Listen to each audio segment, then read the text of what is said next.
बिस्मिल्लाहिर्रहमानिर्रहीम। अस्सलाम वालेकुम नाजरीन, इस्लाम न्यूज़ स्टूडियो से मैं हूँ सामा विर्क। खबरों का आगाज करेंगे। सबसे पहले शामिल करेंगे दुनिया भर से टॉप 10 न्यूज़।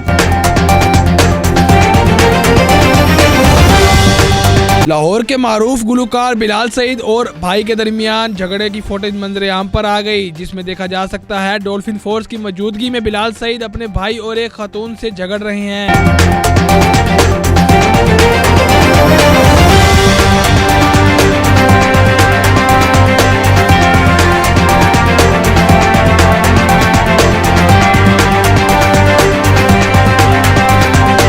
पाकिस्तान समेत दुनिया भर में आज यौम यकजहती कश्मीर मनाया जा रहा है, जिसका मकसद भारतीय फोर्स के मजालिम का शिकार मजलूम कश्मीरी आवाम से इजहार हमदर्दी है और इस बात का अज़म है कि पूरी पाकिस्तानी कौम इनके हकूक के लिए आवाज़ उठाएगी।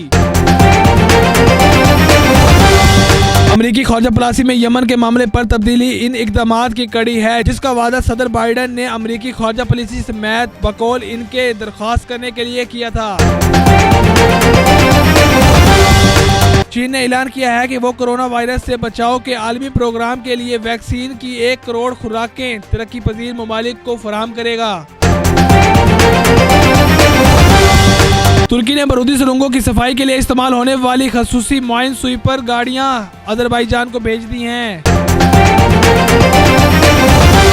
इंडिया की क्रिकेट टीम में अब सिर्फ स्पिन बॉलर से खतरा नहीं। गुज़श्ता 4 बरस से इंडिया की टेस्ट क्रिकेट में 60% विकेट तेज रफ्तार गेंदबाजों ने हासिल की हैं।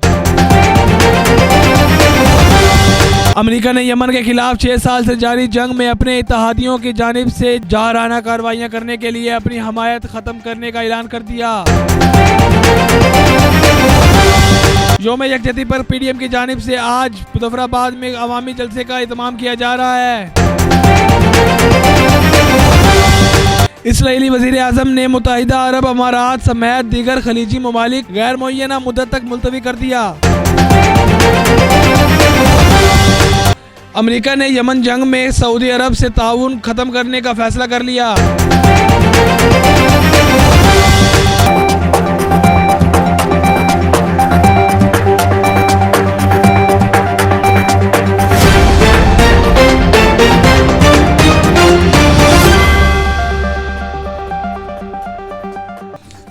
जी तो नाजरीन, ये थी दुनिया भर से 10 बड़ी खबरें। मजीद खबरों से बखबर रहने के लिए हमारे साथ जुड़े रहें। मिलते हैं ताज़ा तरीन अपडेट के साथ।